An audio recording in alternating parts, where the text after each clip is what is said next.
Hello and welcome back to the MLB DFS slate breakdown for Monday, July 1st. We're here. We made it to July.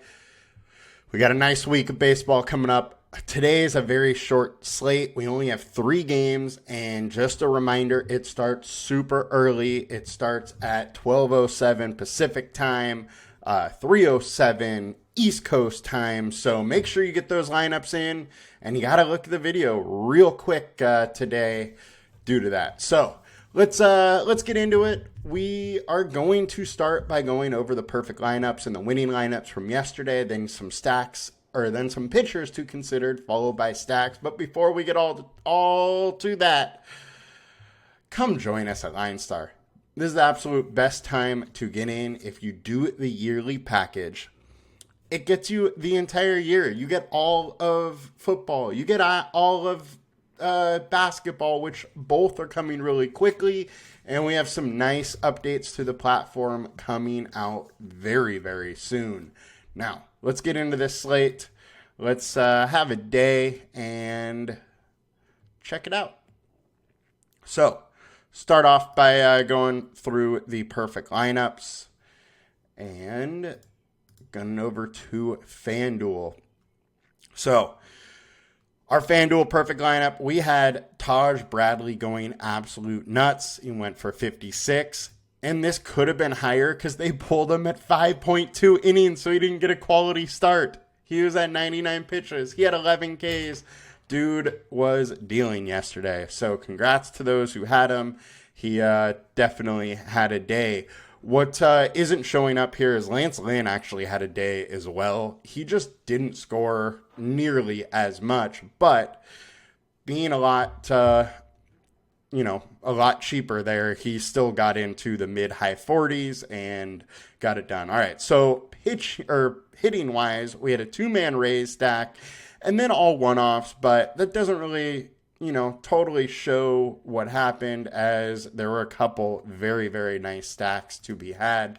And then the winning lineup went to Cade Knoll, who won 20K. They had Peralta was the chalk pitcher. Him and Garrett Crochet were the 2 guys that were super high owned, and both of them did well. And so pitching really wasn't that big of a deal yesterday. We had Peralta, Crochet, Bradley, and Lynn all have very good games for their price. So as long as you were on one of them, you did well. But then hitting-wise, we had Milwaukee. A 3-man stack gets it done here, a 2-man Tampa Bay stack, and then a one-off with Jackson Merrill, who has just been absolutely on fire, and a one-off from Andrew Vaughn, who got it done. This Colorado versus White Sox game went into... there's a 2-man White Sox stack also. So a 2-man White Sox, 2-man Tampa Bay, 3-man Milwaukee with a one-off of Merrill. 3-2-2. Got it done. This White Sox and Colorado game went into like the 14th inning or something like that. So they kind of got lucky, got an extra couple at bats, and a couple runs were scored in extra innings. So nice little pop for them there. But congrats to Cade Knoll. You got it done. And now let's move it on to good old DraftKings. So our perfect lineup over here, we have Taj Bradley. We had Seth Lugo. Seth Lugo is a guy I forgot to mention in the other one. He had himself a game in a very tough spot too. 6 innings, 10 Ks. You don't see Lugo have 10 Ks very often. In fact, I think there's only 3 times this season he's had 10, but he did versus the Cleveland Indians, who don't really strike out a lot. So it was a very low-owned spot, and Lugo went nuts, so congrats to him. And then hitting-wise, we had a 2-man raise stack, and then all one-offs got it done, with the winning lineup going to DZ Exon, who won by 14. They had Garrett. They had Bradley. 58% owned is wild. And he went, 2 earned runs, but at 11 Ks, so we got it done there for you. But no win bonus. on FanDuel, you got the quality start at least, but those 11Ks are just enough to get it done. And then lineup-wise, we had a, 4-man Tampa Bay stack, 2-man Kansas City.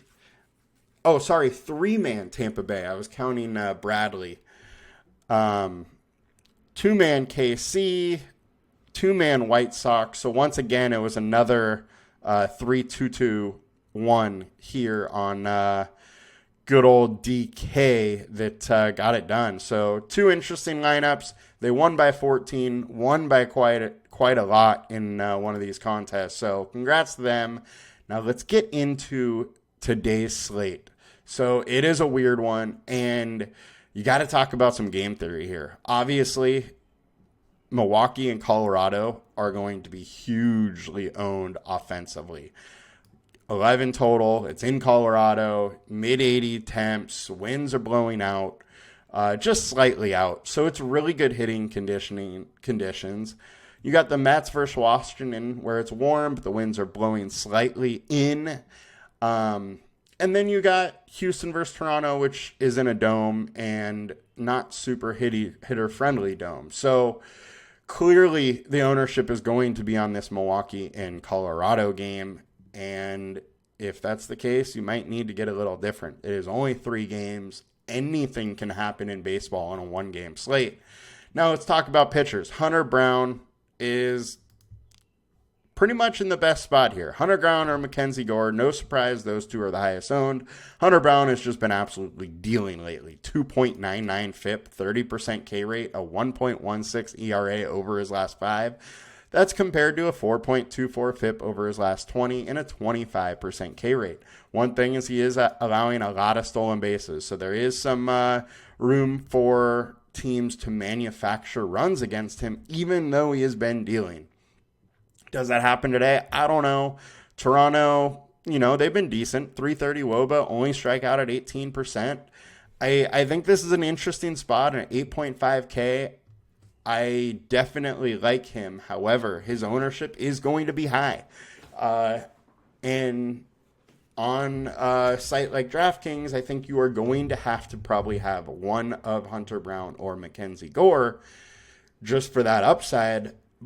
But I don't think you really have to have one or the other. So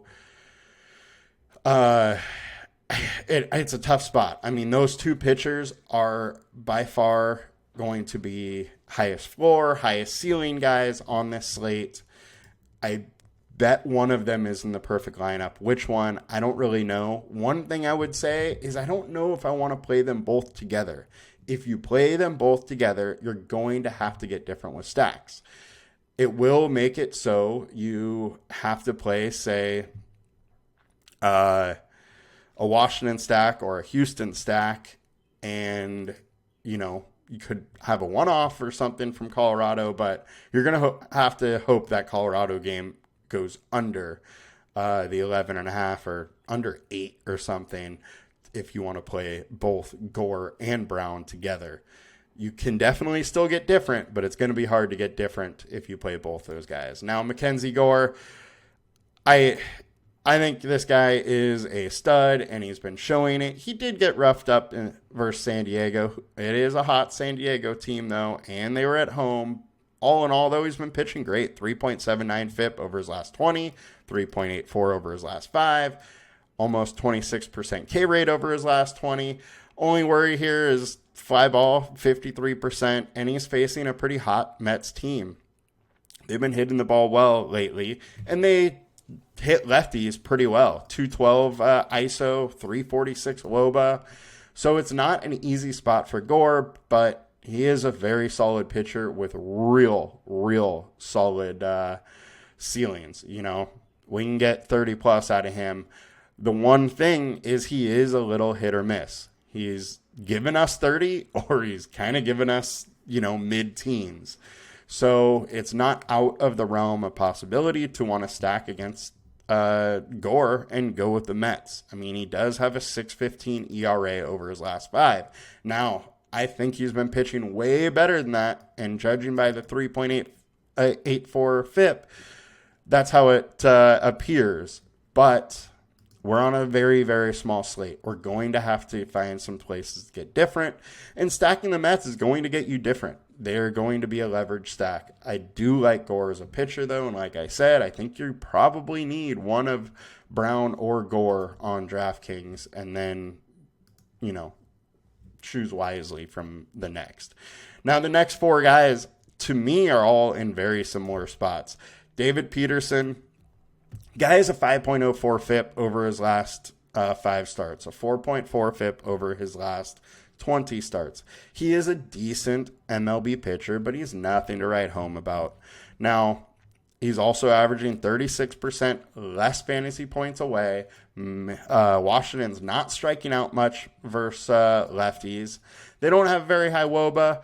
However, they are hitting 269 versus lefties over the last 20 games. 166 ISO over that span, and almost a 330 WOBA. So they have been solid versus lefties in this short term. I like stacking Washington today. Don't love the spot for Peterson, but we got to pick a second pitcher. And he's definitely on the board as a potential guy. I do have to bring up the BVP data, 76 plate attempts. They're hitting 317 off him. Only one home run, low ISO, but they do continue to get it done versus him. So I don't mind stacking Washington. Peterson is okay if you want for a second pitcher, but none of these second pitchers are great. Next, we got Bryce Wilson. Now, this is my favorite leverage pitcher on the slate by far. We have a couple games where he's done really good. Mid-20s at 6K will crush it on this slate. He is averaging way less away, so 34% less fantasy points away, so that is a worry. But Colorado's striking out at 27%. We know this Colorado lineup is not very good. Bryce Wilson, really not much of a different pitcher than, say, David Peterson, but going way less owned. And we have a 21% combined K rate at 6K. So I think there is some reason to want to go here. You have a game theory reason as far as nobody's going to pick him. People are going to be playing this game offensively a ton. And then there's a combined K rate element that is interesting in this spot. And he's shown, mid-20s ceilings. Now, has he shown that in Colorado? No. Is it a tough spot to pitch? Absolutely. But it's a one-game sample size versus a bad offense. I don't think it's that crazy that Bryce Wilson gets there today. So he's firmly in my player pool, and I don't mind taking a couple swings. Next, we got Yael Rodriguez. Look, the guy has just not been good, frankly. 5.99 FIP so far in his major league career. 20% K rate over that span. Combined K rate's only 17%. He's facing a tough Houston team who is hitting 278, 143 ISO, 330 WOBA versus righties. I don't mind going with a Houston stack here. I'm having trouble clicking that Yarel name as far as one of my pitchers, but hey, we only have 6 guys to choose from. You can't really cancel anybody out, but he's on the border of being canceled out for me personally. Next, we got Austin Gomber, lefty versus the Brewers, who Brewers aren't good versus lefties. Under a 300 WOBA, 117 ISO, striking out at 22%. My issue here is Gomber has literally no upside. He has 2 games where he has got to 20-plus points, both of those 5-6 Ks. That's his ceiling. He has a 14.5% K rate. Combined K rate is only 15%. Now, can he get there? Yes. But I do want to bring your attention to both those ceiling games are away. Now, he is averaging 20% more fantasy points at home. It's an interesting situation here. Most of these home starts, he's just getting by. He goes couple earned runs, gets 5-6 innings, and does just enough to not be awful. The issue is Colorado bullpen is also terrible behind him. So even if you're using Gomber, I wouldn't say don't use Milwaukee players. And this is also something to bring up in this slate, is that when there's only 3 games, having a batter or 2 against your pitcher is totally fine. It will get you a little bit different. And on a slate like this, where pitching is, this bad, pretty much everybody is in bad spots. It's going to get you different and still give you upside. Look, I would be shocked if all of these, or if any of the pitchers didn't give up any earned runs. Pretty much all of them are going to give up earned runs. So this is a wild spot. I don't love the Gomber play. I would rather go Bryce Wilson, but I do like Gomber better than I like Yariel Rodriguez, at least. So it's just a tough pitching spot all in all. Let's get over to FanDuel, talk it through here a little bit. We got Gore, 37% owned. Hunter Brown next at 24% owned. And then David Peterson at 23%. So personally, for me, I think I would rather just go Bryce Wilson over David Peterson, get that savings, get different, and pray that Gore and Brown just don't get it done. Is that possible? Absolutely. Is it probable? No. Most likely, you are going to want Hunter Brown or Mackenzie Gore. Hunter Brown appears to be in a little bit of a better spot, but Gore can get it done also. Hunter Brown, outside of this last run hasn't been that great. He's had a couple little runs where he's looked good, and then he has reverted back. So with him being high owned, there is a little risk. He could absolutely revert back. I know Vlad Guerrero got hit on the hand yesterday, so we're going to want to make sure he's in the lineup. He's been raking lately. If he's not in the lineup, this lineup looks way worse. The Blue Jays as a whole have been starting to hit a little bit better. It's not an easy spot, even though the Blue Jays aren't, the greatest offense in the league. So Hunter Brown, hard to really make of it. Gore, his late form has actually been way better than what his ERA says. So I'm interested here, but then the Mets are hitting well. So it's, even with the top pitching options, it's a tough call today with pitching. Let's get in some stacks. And just remember, on this slate, we do have to figure out how to get a little different. So, do your best to figure out, make sure ownership is in consideration. We're going to just straight go to highest owned. No surprise. It is Milwaukee Brewers, 160% owned. Now, this is my point as far as ownership is going to play a big role today. Game theory is a bigger deal when there's only a 3-game slate. Going to figure out how to get different. And if you want to play in Milwaukee, you absolutely are going to have to get different with the other spots in your lineup. 160% owned is very high for 5 guys. And they should be. The one thing I do have to say is Gomber routinely only allows 1 to 4 earned runs. So Milwaukee will probably have to get it done to that relief crew, which in Colorado isn't very good. Milwaukee's obviously in a great spot, but I don't mind taking some Colorado. Also, Mets are popping up a little bit as a high owned. And if that's the case, I don't like those leverage stacks as much, as Gore is one of my favorite pitchers on this slate, which isn't saying much, but a high-owned Mets stack isn't my favorite thing in this on this slate. Milwaukee's also popping up for the highest projected. Mets are popping up a little bit as well. I do think it's interesting that Colorado is not. Houston popping up also. If they're only 60% owned against Yariel Rodriguez, it is incredibly interesting. The bullpen behind him isn't good. He hasn't been good. Houston could definitely get a rolling a little bit in that spot. Next, let's go to the value side. And Houston's all over the value. they're coming at low owned. I think Houston's incredibly interesting in that spot. And then if we go to the highest ceiling, we got Mets all over it. Mets have just been crushing lately.